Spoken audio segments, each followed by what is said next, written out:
All right. Tanner Williams, welcome to the show, dude. Thanks for coming in person. Thanks for having me, Nick. Oh, Absolutely. it's a pleasure. It's my pleasure, dude. Thanks for coming in. So, guys, let me give you a rundown on Tanner Williams, okay? How old are you, man? 28. It's nuts. Okay, so what this guy's done up until this point is amazing. So, first of all, family man, Yep. he's gone through the ringer with stuff. He's married to Cameron. So, shout out to you, Cameron Williams. They have one baby. We do. Love it. How old? He's 3. His name's Mac. Love that. What Mac's a good a name, stud. dude. Freaking Yeah. love that. I was thinking about it because I was a wrestler growing up. I was like, what would look really cool on a bracket one day when kids have to look and be like, crap, I have to wrestle Mac. Dang, Yes. that's so that checked the box for sure. Dude, that Mac was on one of my lists for my boys' names. Unfortunately, my ex-wife did not want it. There you go. That makes sense. Great name though. So Cameron is a co-founder of 212. Okay, that's Tanner is, but yeah. Oh, sorry. Cameron's my wife, but yeah. So you're the founder. Yeah. You're one of the co-founders. Yeah. Of 212 Solar Agency, Yep. Solar Dealer. You guys do installs too? We install now, yeah. Love it. Yeah. Cool. We went in-house 2023. Okay. So yeah. Very nice. Q1, Q2 of 2023. Okay. And then you guys have around 500 reps. Yeah. Cool. Last year, about 150 to 200, did 80 million in sales. Yeah. Kicking butt, man. Your momentum's Fun. amazing. And I love seeing that, you're at 500 and you're on pace for 650 reps. Yeah. It's working. You guys got a system that's amazing. We both came from Aptive Pest Control. Yeah. So we're both in direct sales. And you said right off the bat, like, hey, dude, I'm proud about the fact that I came from like being not the best salesperson. Sure. You've worked your way up. Now you're phenomenal. And Thank you. so you're a Golden Door award winner back Yep. in 2022 Yep.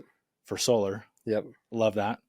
And just trying to give an overview, guys, for the stud. You've also finished a Spartan race, 2 full Ironmans. I have, yeah. And 2 half Ironmans. I have, yeah. And then, you were a wrestler in high school. Dude, there's always a correlating theme with like successful reps. I feel like in wrestling.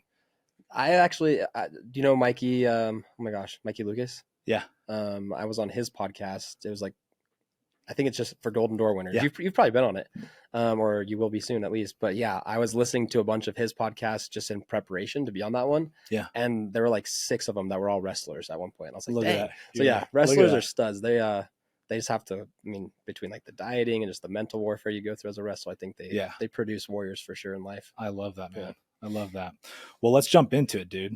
Okay, so your biggest year in solar, back in 2022. Yep. The year prior to that, like what led up to that? Yeah. So that first year, 2021, we had just started. At the time, it was literally called Aptive Solar still. Okay. We had just started. I had a team of like 8 people, very small. We had one other group in Dallas, Texas, I think. So we had less than like 30 reps total in the entire company. And I went out to Denver. I think in my first summer, I did just under 60 installs. So it was like 57 installs, I think. So that year, it was a great first experience with solar. I quadrupled or tripled my best year in earnings prior to that. And obviously my solar belief, my conviction in solar went through the roof after that point, So yeah, that did that. Had big ambitions to recruit. We recruited a lot of people. I happened to be one of the leaders that got to benefit a lot from that because I was just so early on. Got to work with amazing guys. And then that next year went out and led a team with Caleb Patterson. I don't know if you know him, but absolute stud. He ran phenomenal teams in pest control as well. I learned a lot from him on how to just run great teams, but we were able to execute. Him and I both sold 140, 150 accounts in one summer, and I ended up golden dooring because I had a little bit of some blitz stuff to help me. So yeah, so that's another thing is, dude, you did a solar golden door in 4 months. Yeah, which I've broken down the numbers because I've done it myself, and I know how hard it is. Yeah. Okay, mine was in 6 months. Yeah, and most people in the industry do it in 12. That's the thing. Most people that get a golden door, they have 12 months of time, and to get it in 4. It was definitely stressful. I felt the pressure. Yeah, for sure. But I worked harder that summer than I probably ever had, and it was super beneficial. Obviously, it was super rewarding, but it was tough. I love that. Tough.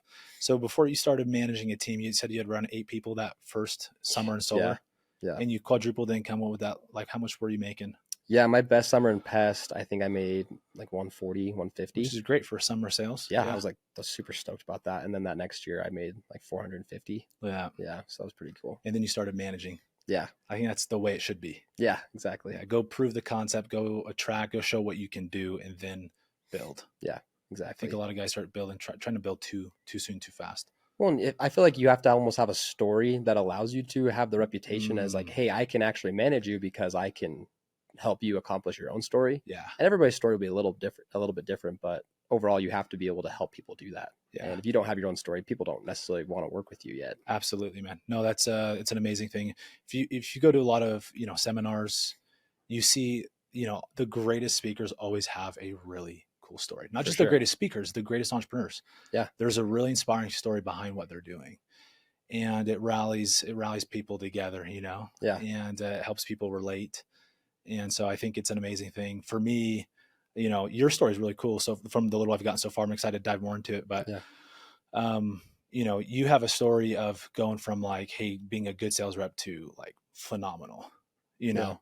And for me, I've always done really good, which I haven't always had like a comeback, like come up like, hey, I used to be crap, and so here, not crap, but decent, and then come up and then crush. Yeah, I remember seeing you at the top at the active leaderboards back in the day, and I don't think I ever saw you halfway down the pole or anything. It was always at the top. But dude, it's interesting because there's always ways to, if you don't humble yourself, God will humble you. And For so, sure. um, my divorce, my story, the pain I'm going through was that was it for me. Yeah. And when I went from victim to victor, that's when it clicked. And when I could see the light at the end of the tunnel, and what for me, the rocket fuel to be able to perform at that level. And I think you've got it, and I'm be curious to hear what your fuel was. Yeah. But for me, Tanner, it was inspiring other people. Like I was broken, lost. I'd been successful, and being abased again. I'm like, cool, this is awesome. Like I changed my perspective after being in pity for months. Of cool, now guys can actually like say, hey, this guy's not just he's always been the best. Like Yeah. I got abased, and to build myself back up was a journey. And then for For me, what sure. it was building myself in multiple avenues, my health, my relationships, and then my wealth, of course, too, and Yeah. the sales goals. So, Absolutely. yeah. No, that's awesome. What was some of the fuel for you, like to that year that you crushed it? Yeah, it was interesting because I went through something very similar to what you had said. We started Active Solar. That summer was our first summer, and then right after that, September, my wife served me divorce papers, and that was yeah, that's brutal. As you know, Yeah.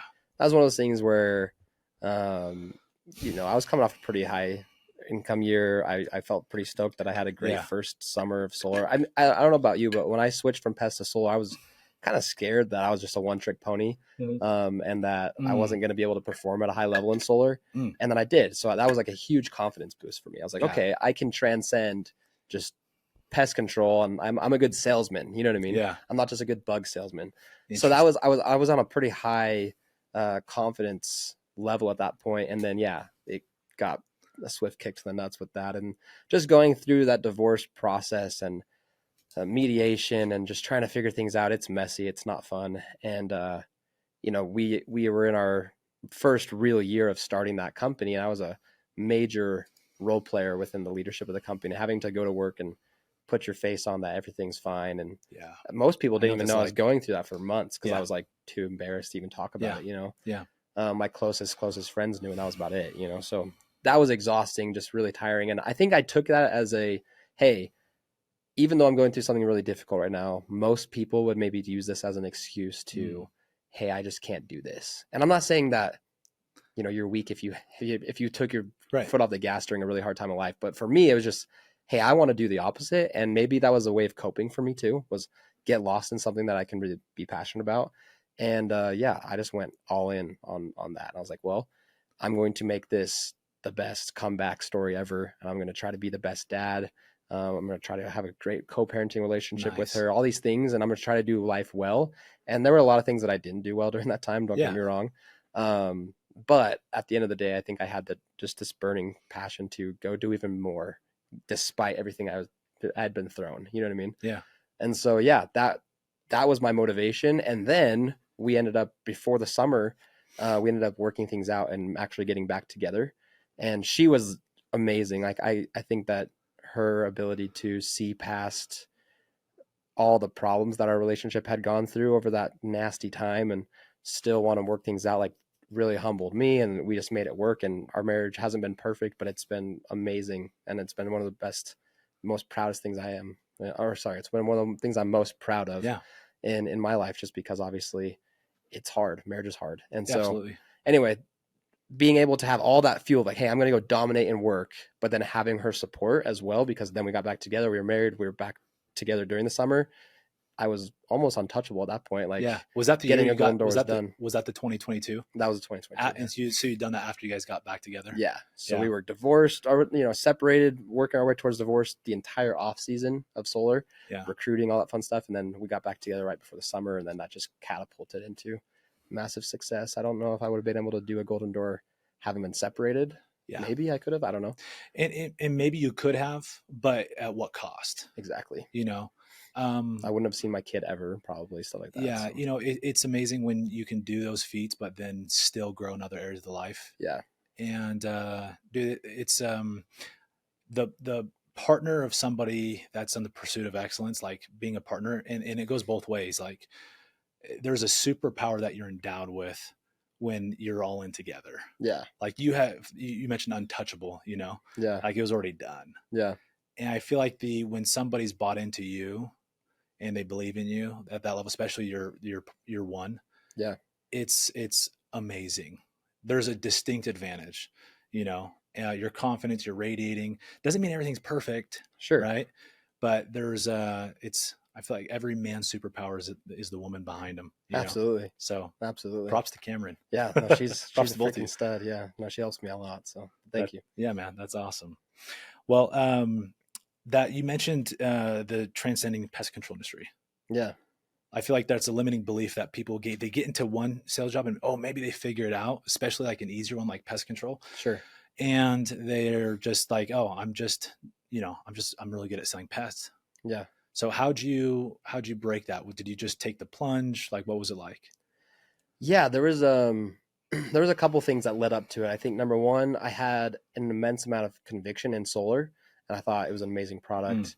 I feel like it really helps me when I know that what I'm selling is going to help my customer. Like that's just easy. And I'm not saying that pest control can't do that, but Right, I just found a lot more often I was just, I was selling it because I believed in my dreams, and my dreams happened to require financial excellence, and so I needed to go sell pests. Yep. And you'd find the people that had a bunch of ants in their kitchen. They were like, "You're a godsend." I'm not saying that didn't happen, but solar, I feel like every single time I talk to somebody, I'm like, I can put you in a better position, and I have full control of that. Yeah, I can lower my price a little bit, or I can do whatever it is to put someone in a good position. Yeah. So that was huge. I think that was massive for me, just knowing that conviction is important. But I also just had a little bit of a chip on my shoulder. I think a lot of people had always looked at me as like, hey, obviously Tanner's above average, but I always kind of saw myself, and I felt like a lot of people saw me as like below average of the above average people. I love that. I always pick up on things very quickly. Like I remember with sports, I would pick it up very fast, but like mastering it took me, I felt like longer, and the progression just seemed so slow. And I would always get frustrated with myself, and I'd be like, well, I'm just going to be like a below average, above average person for life. And then I remember I was at a leadership conference, and somebody was speaking, and he was excellent at what he was doing. And I was looking at him like, he put his pants on the same way I did today. Like he's just a normal human being. I remember watching him stutter over words in his training. And I was like, this is the guy that I look at as like a god almost when we were out in the summer. And he's just like a normal dude. And this question just kept on coming to my mind. Like, why not me? Why not you? Why not you? Why not you? And I was like, yeah, why not me? So I finally just kind of, in a way, bucked up, I think, and just like, you can do big, hard, difficult things and stop limiting yourself to kind of like what you were saying with transcending industries. I think I was limiting myself to the type of performer I was going to be. And once I took the lid off that, like, I started accomplishing things way faster. But I was also willing to pay a bigger price. I think that is true. It correlated. I had to do things that I had never done before. How so? Training and investing in myself personally. Like I started spending not just like hundreds, but like tens of thousands of dollars into coaching and getting mentorship. I did Taylor McCarthy's Knockstar program for 18 months. There's a lot of things that I did to invest into myself. I started doing marathons, Ironman, stuff like that to like push myself in areas that I'd never pushed myself before. And then all of a sudden the results started happening. And it wasn't a shock to me because I was like, I feel like I'm I've been paying the price required to accomplish this. I didn't feel like I deserved it, but I felt like, hey, I'm doing things to make myself become better. And those things just keep on compounding at this point, which is fun. Oh, absolutely, man. Dude, there's so much to unpack there. Yeah, sorry, I talked So for a while. no. This is gold. So I narrowed what you said down to 4 things. Tell me if this is right. Yeah. Conviction, For sure. chip on the shoulder, power and proximity and seeing other guys do something. You're like, hey, this guy's human. Like I always put him on a pedestal. Like Yeah. he's a chump. Yeah. Look at him. He's doing that. Why am I not doing it? Yeah. And then investing in yourself. Yeah. No, that's it. Would you say it happened in that order? The chip on the shoulder is usually like the first thing. I would say the chip on my shoulder was pretty big.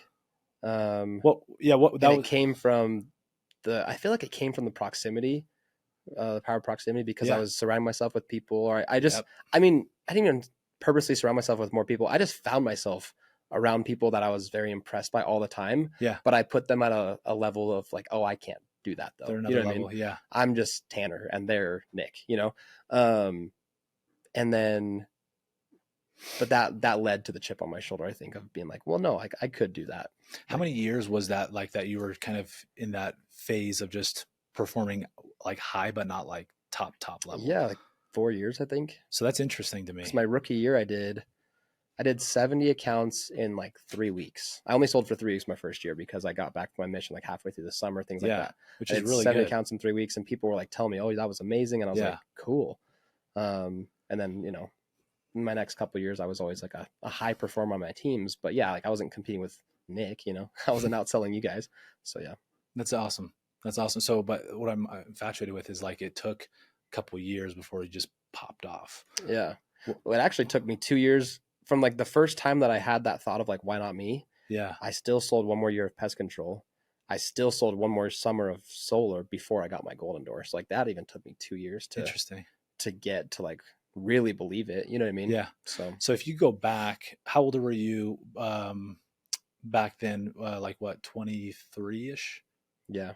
If you go back and mentor your 23-year-old self, or that time when you're doing pest control, maybe your second year in, to try to get you to what you've done now to get there faster, what would you tell your younger self? I would have I would tell myself to start believing in yourself, like faster, harder, more. You know what I mean? I think there was a lot of self-limiting beliefs that I had, but I also would have said, but you need to earn that. So start doing things to earn that trust faster, because I was the kid that I was like, oh, I'm going to wake up and go to the gym at 6, and then my alarm would go off and I wouldn't go to the gym till like 7:38. So it's like, I didn't earn that self-trust to actually act on my personal belief until later. So I would try to progress that timeline. I also would have said, stop worrying so much about investing into real estate and all these things that you're not qualified for yet, and dump that money into personal training and mentors and coaches. Because dude, you're not just saying this because you've heard all my podcasts. No, I'm not. I really was so infatuated with buying my first house, but I wrote off so much in taxes that I couldn't. And so I just sat there with this money in my account for 12 months because I couldn't qualify for a house. And my parents are awesome. They're amazing. They weren't in a position to like co-sign with me. Like I didn't have, that kind of opportunity that some of my friends had to co-sign with their parents, whatever, in their first home. So I just sat there waiting, and I'm like, dang, if I could have put that 60, 70 grand into coaching earlier when I had almost no expenses as like a single dude, how much better could I have gotten so much faster? Yeah. That question rings in my head. I think when you start seeing what other people are doing, you get the proximity, you change your environment. That's like step 1 for me. Yeah. You get around them, you realize, hey, there's nothing too special about them. Yeah. And if you pay, to get higher proximity, you find out how they're doing what they've done. Exactly. And, I mean, if you make 100K and you invest that into real estate, with time compounding, you can make a ton of money. For sure. But real estate's usually a double-digit ROI game. Yeah. You get into self-help, you have the potential to get into quadruple digit. Yeah. Yeah. So, and on conservative end, triple digit. For sure. And so that's the power, is we can increase our active income, which if you can increase that year to year, then you got more to invest continually. Now you can make bigger investments and stuff like that, not just like a single family or home, but you can get into some big boy investments. Yeah. It's amazing. I think, why do you think people, I've talked about this on other podcasts, like, because we've always gone back to this like self-help thing, and like, hey, I would have hired a coach sooner. Where do you think people like hold themselves back from actually pulling the trigger on something like that. Because maybe they see other guys Yeah. doing it, you know. Yeah. Yeah. I think there's two things. One, I've had friends who like I've signed up for coaching stuff and they're like, no, like, and I've been like, dude, you should do it with me or whatever else. And they're like, no, like, I don't really like that stuff or whatever else. And, you know, maybe they just don't like it. That it's Yeah. maybe it's one of those things where for me, I'm just like, there's always something I can be learning. And one of my buddies actually told me, he's like, dude, you're an easy sell for all these like coaches. Like you just sign up. And I think in the beginning, like I probably didn't vet people enough and I just signed up because I was like, there's always something I can learn. You know what I mean? Yeah. But I went into them with that mentality and I learned every single time, you Nice. know? Now I look at it like I'm just always willing to do that. So I think some people are like maybe a little bit more prideful in a sense that like they need to like strip themselves of the pride that like holds them back and like know that, yeah, you could learn something from other people. That. I think some people are scared to make the financial investment too. It's like, well, what if me putting $5,000 into this coaching doesn't actually pay me back? It's like, well, the only reason I think that wouldn't happen is if you don't actually go through like the coaching process. Exactly. If you actually pay attention though, yeah, and you implement even like one or two of the strategies, you're probably going to make your money back. You know what I mean? Dude, literally when I go into a mastermind or something, like I'm like, I just need one thing. Exactly. One thing. I'm not looking for a bunch of different ideas. I'm looking for one thing that has the potential to move the needle, you know? So I'm always front row with my notepad. I'm ready to take notes and stuff because that's all I need. I just need one aha moment to take me to the next level. And the humility is there. You recognize, hey, there's something I can learn from these guys. Yeah. I've seen that consistent theme with, you know, top achievers. For sure. That the humility is there. They don't think they're too hot. And, you know, to that level, they can continue to embrace that. Cause I hit a plateau in my career because of that. I'm like, I thought I was hot stuff. Yeah. Sure enough, I plateaued. Yeah. And so I now continually seek out mentorship and learning from proximity, you know, from people who have been where I want to go. For sure. And those people you got to pay, you know? Yeah. I mean, that lesson goes back as far as like freaking elementary school wrestling for me. Like these kids that just smacked the crap out of me when I was 10, 11, 12 years old. And by the time we were seniors in high school, I was like toying with them because at a certain point they were so much better at like a younger age that they just stopped practicing, but I kept practicing and kept getting better. And eventually, if you don't, no matter how good you are, no matter how much God-given talent you have, if you stop doing the things that make you really, really good every single day, you're gonna get passed up by the kids who you thought you would never have to even worry about. And I found myself on the opposite side of that spectrum, and I was like, I never want to be where my buddy was that I'm now toying with simply because I was outworked. You know what I mean? Yeah. So anyway, dude, I just there's a principle that you can live by: just be the dumbest guy in the room. Exactly. And if you're the smartest, like eventually it'll get to a point where you keep leveling up, and you'll be one of the best in the room. But that means you got to get yourself into other rooms. Into a different room. Yeah. and that's what I'm saying. Those rooms you got to pay to, you know, be the dumbest guy or really make the extra effort to network. Yeah. And I think it starts with events. Go to events. Yeah. You know, that's a good, cheap, middle of the ground way to do it. Seriously. Know? Just because even the people that you find there that are also willing to be humble enough to pay some money to go to an event, even those guys are great networking people. Yeah. Even if you don't get in with like the keynote speaker right away, you start networking with people who are also trying to achieve higher level things than what they are at that point, and that becomes your friend group. Yeah. I have friends that I've made from Knockstar or whatever else that I see them at all the same events every year. I'm like, it's interesting that they're also the top performers in solar. Yeah. You know what I mean? And like all the guys who are not willing to go because they're like, oh, it's not going to be that helpful.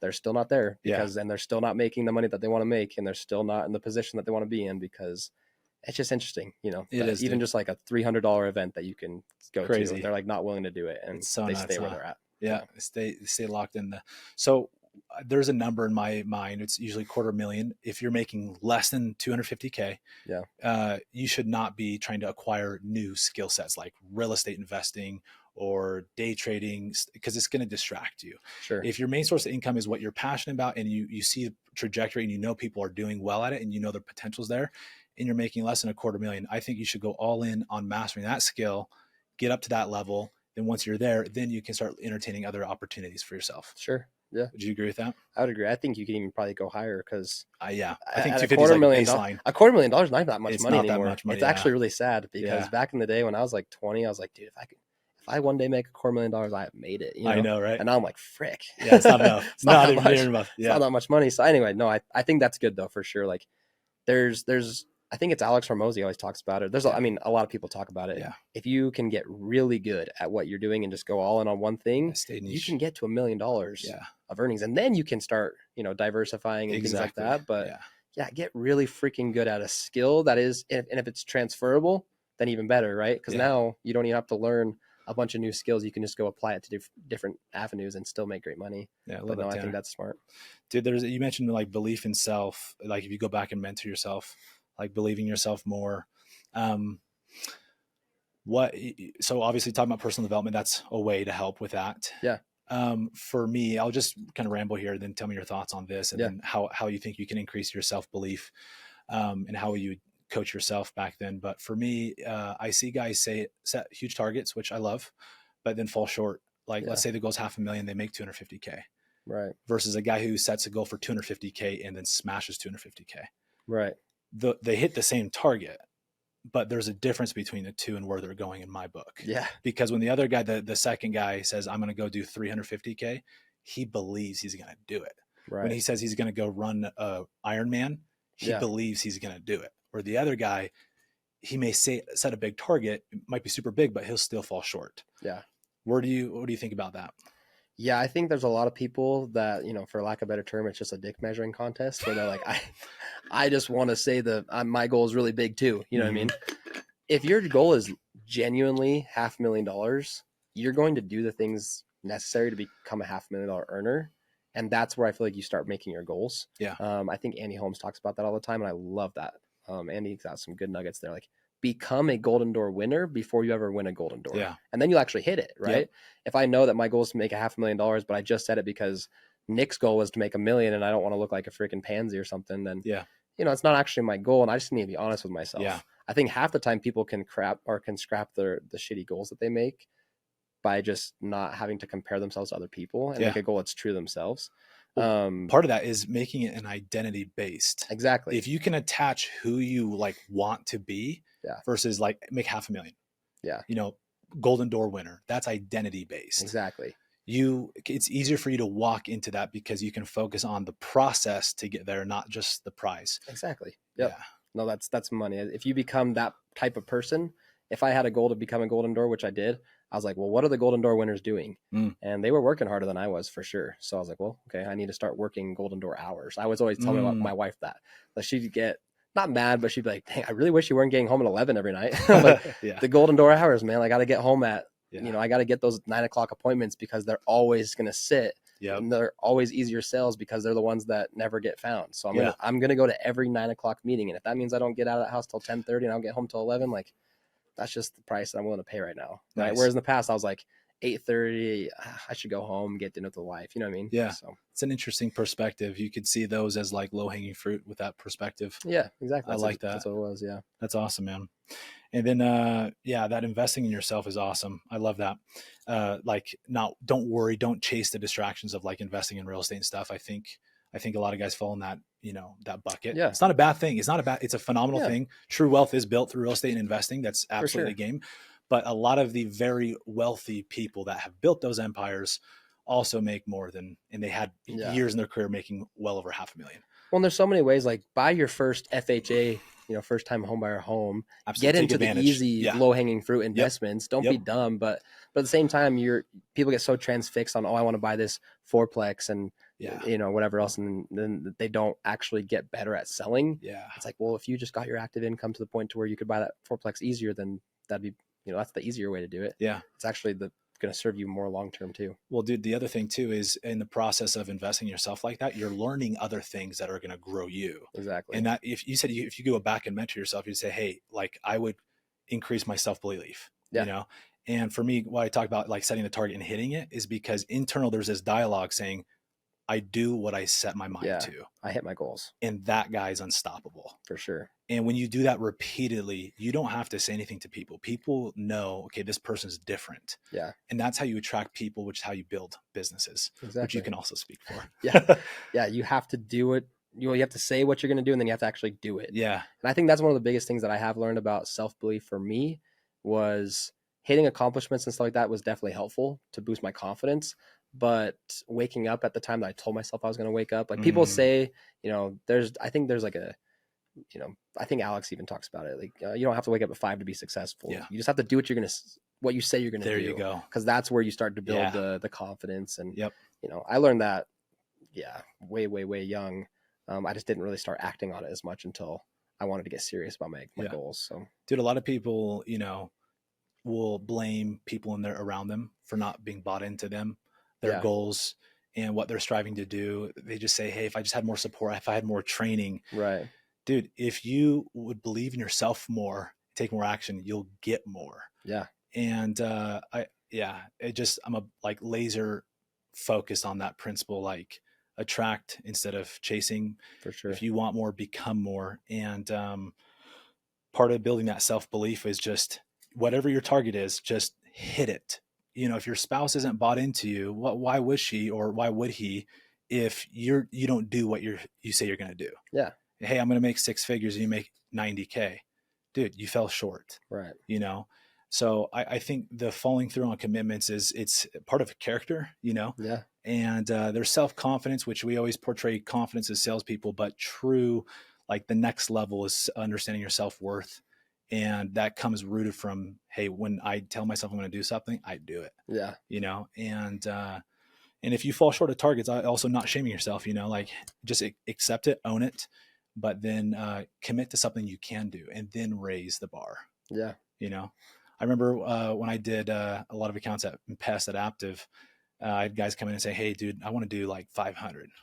And at first I'd say, oh, let's do it. Like, you can absolutely do that. Yeah. And I was actually derailing them. I didn't realize that, but by Right. like saying, hey, I believe in you, you can do this, I was not helping them out. Yeah. Because they were naive to how much work I put in. Yeah. And so I learned the hard way. And then the following year, my gut people did a lot better. Yeah. And I lowered their targets, lowered the expectations, but drastically increased the inputs. Yeah. And then we started building positive momentum where, hey, guys, we're on track. Their goal was, let's say, 250, right? Or the expectation. But because they started doing 3, 4, 5, 6 a day, boom, we raised the target to 500. Yeah.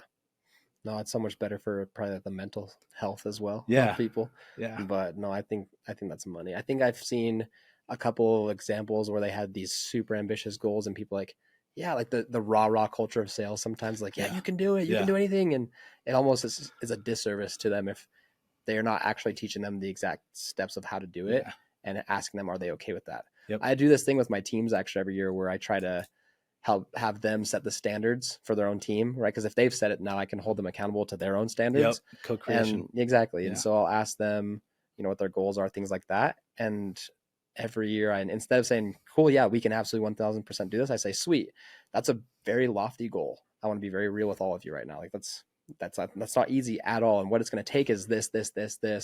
And then at the end I say, are you guys okay with that? And there have been times when people are like, I don't know. I'm like, if I can't get buy-in from every single person on this team, like it's not going to work. Yeah. And then, maybe some peer pressure comes in, they'll say yes or whatever. But a lot of times they'll lower the goal slightly. And I'm okay with that. Yeah. Because I'd rather them commit to something that they are actually going to commit to. Yeah, and then, it usually will take care of itself in the future. Yeah. But yeah. I love that, man. So let's transition into leadership recruiting if you're down. Yeah. So you guys have a lot of people there. What things have you learned in the last couple of years since you've blown up? Yeah. You've managed over 1,200 installs this last year or so? Yeah, we did about 1,000-ish installs each year the last 2 years. So nice. Yeah. What's been big? What's been some of the big takeaways from you from transitioning and growing as a leader in the sales industry? Yeah, I think that the biggest thing that I really did learn was leading from the front is so crucial. In what ways? Honestly, in sales volume for me, when I was leading those direct teams, if I wasn't absolutely dominating them in like every way, then they weren't going to be performing at the level that I wanted them to perform at. I really learned like people will do about 50% of what you do well, and 100% of what you do wrong. And so like my first team, that 2021 summer compared to my record-breaking Denver summer, very different work ethics on my part, because I knew, hey, like I have eyes are all on me the entire time. Yeah. And I think a lot of times people take like the manager card and they'll say, oh, write it off as an excuse. Exactly. Yeah. If you truly manage systems and lead people, you don't have to do all the manager stuff, and you can hire people to do the stuff that takes away your time to just go perform. Yeah. And there's a time and season for that. Like now my job is I have to inspire leaders to go do that.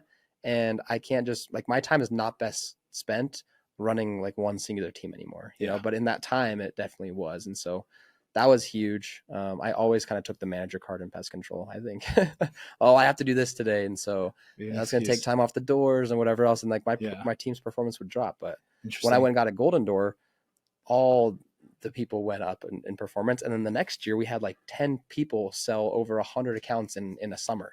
Look at that. And I was like, okay, like that really does work. So that was huge. So leading from the front, high tide rises all ships. Yeah. I love that. That is real. I love that. Yeah. A lot of people have that limiting belief, like, hey, look, I don't have the time. Like I've got to answer all these texts. Yeah. And I've got to put, do all these things. And then so they start writing off excuses. And I feel like it starts with like, they don't want to do the work. For sure. So they're looking for reasons. And I think it starts not with the management, but like, what are they wanting? Because you find what you're looking for. Yeah. It's like when you go buy a certain type of car, you're going to notice that car everywhere. It's because you're looking for it. Yeah. Good or bad, you have negative thoughts, you'll start manifesting those. And so it's so critical that we watch that. Yeah. No, it's huge.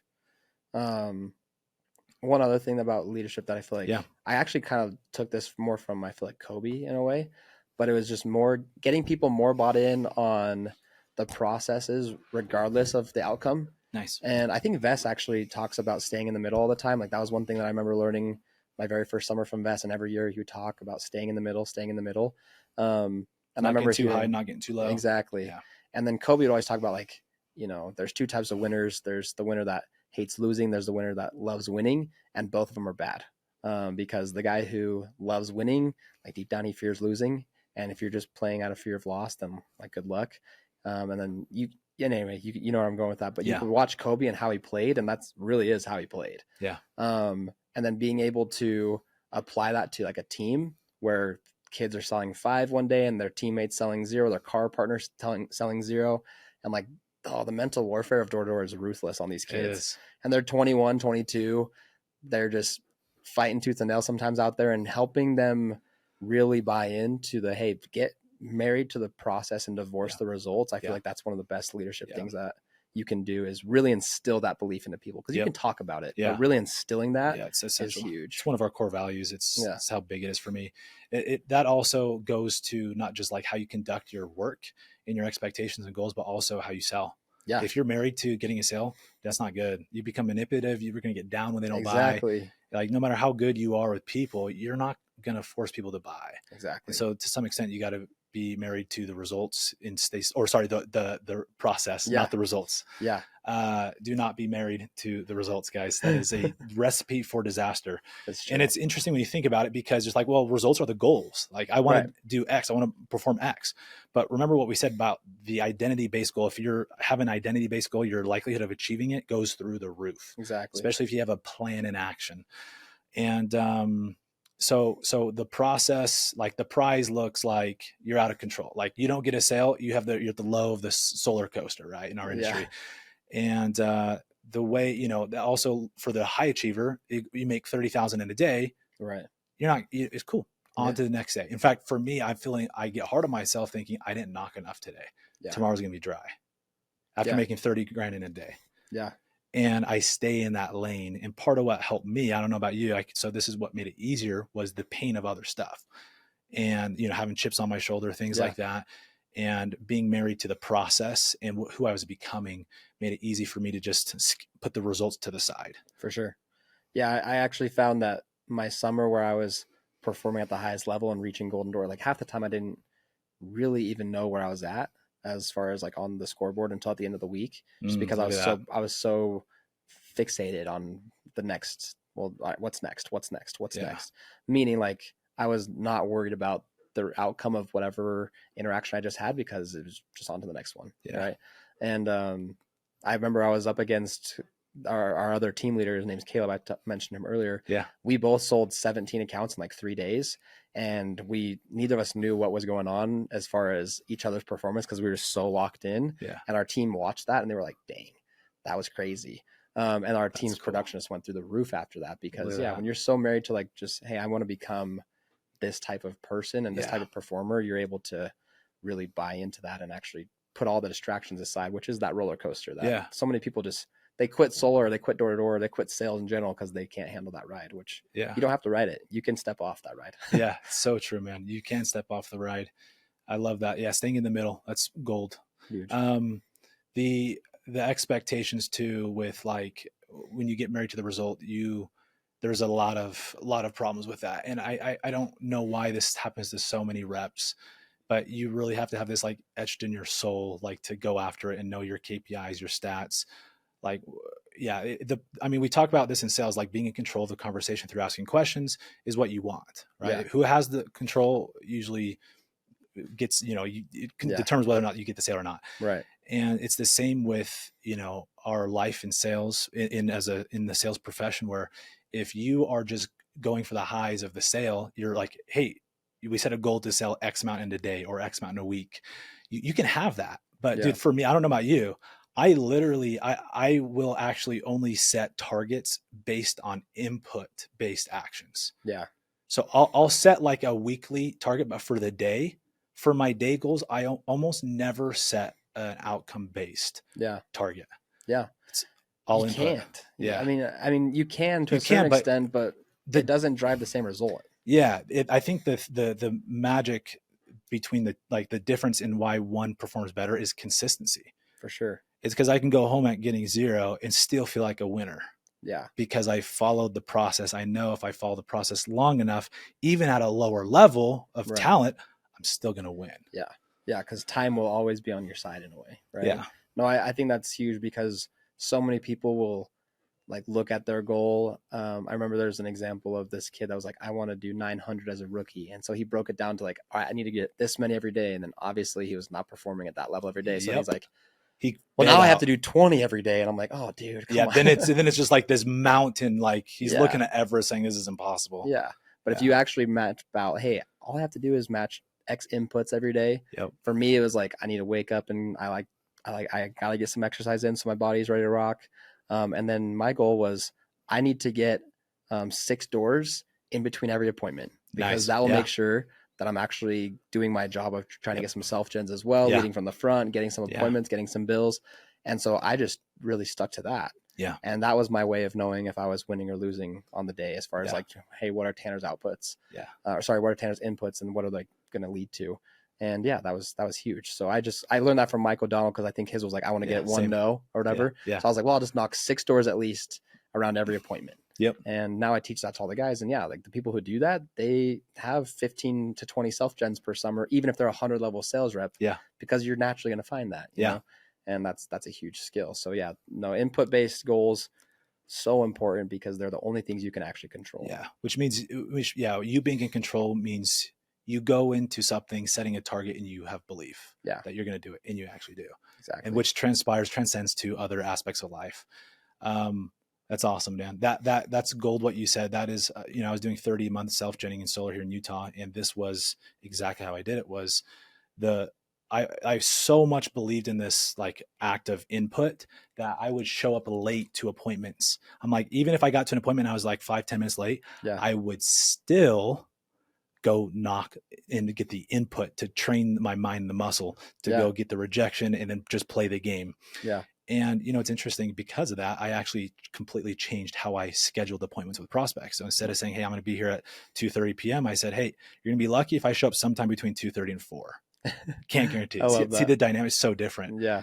And so because I followed that input and I had to like figure, it wasn't clear. I'm like, how I had all these excuses. I'm like, well, they're going to get pissed off over this. Right. And everything actually worked out to my favor because I learned a new system of scheduling that was at a higher level of efficiency. Yeah. That's actually funny because we had to do the exact same thing to where now, like I was that big guy that was like, oh, let's set just like on the hour. We have to set those schedules.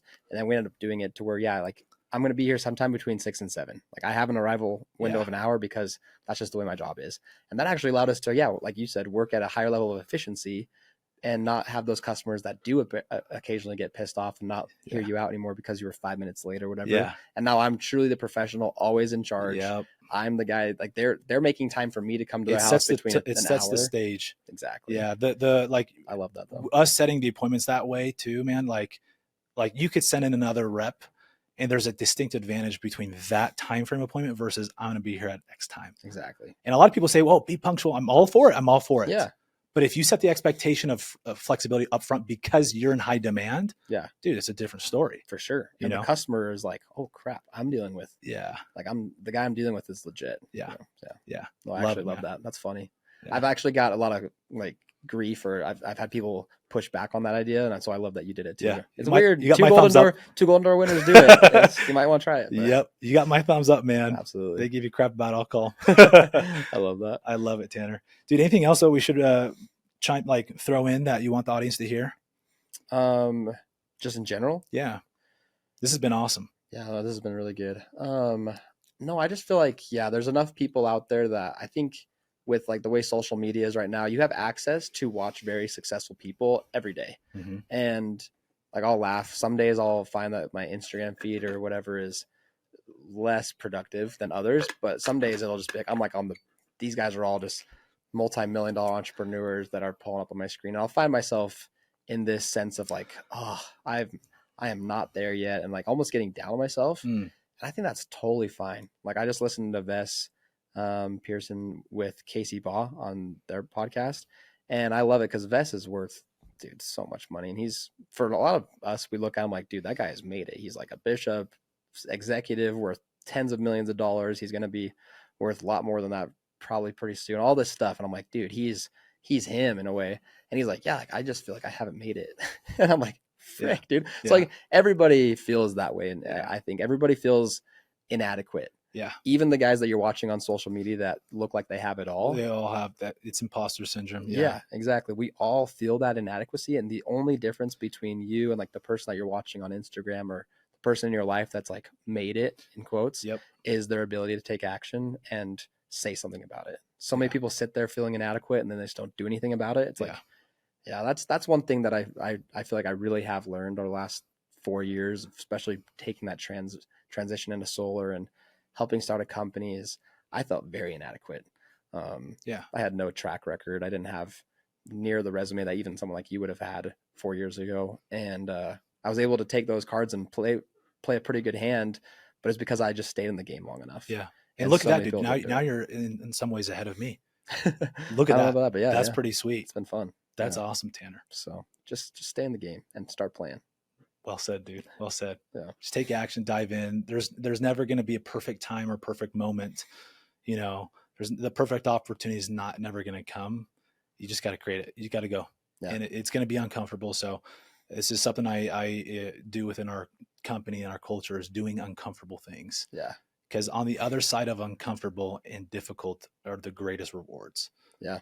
Yeah. When it forces you to actually do what you said you were going to do. Yeah. I remember signing up for an Ironman, actually, the first time that I was going to do one. And I'd done a half. And so I kind of knew what the training regimen needed to be. We're about a month out from my Ironman, and I haven't trained because I had XYZ excuse. I'm running summer teams. I'm trying to get a golden door. Yeah. And I hadn't trained, and I was like, crap, I have like 30 days. And I let another week go by before I started training. So now I'm like 3 weeks out from this Ironman. People train for Ironmans for like 9 months. And I'm not recommending this, by the way, but that's what I did. And so I was like, I told my dad, I was like, I don't think I'm going to do the Ironman. Like, I don't think it's smart. I don't have enough time, things like that. And he's like, well, it's your commitment that you made, not mine. So I don't really care what you're doing. I was like, frick, thanks a lot, Dad. So I trained really hard for 3 weeks. I went and did my Ironman. I finished it, and I literally collapsed at the end. Wow. Like my adrenaline wore off after like 5-10 minutes. I was like shaking. My body like started to shut down. They like found me on the ground somewhere and took me to the med tent, filled me with a bunch of fluids, and I was fine after that. But like, I paid the consequence of not training, but I learned something about myself that like, hey, you can do the things you set out to do. And I suffered a lot because I didn't train. So I learned 2 valuable lessons there, but I learned something about myself that day. Like, if I wouldn't have done that Ironman, I would have had to sit back and be like, dang, I didn't do something that I set out to accomplish. And I'm like a fraud in a way to myself.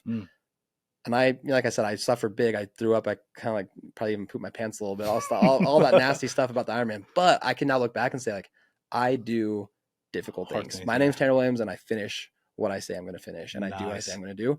Like, that's huge. That's Yeah. like one of my cookies in my cookie jar all the time. Oh So yeah. yeah, You can't argue with that, man. yeah, exactly. I freaking love that, dude. You're Thank you. such a stud.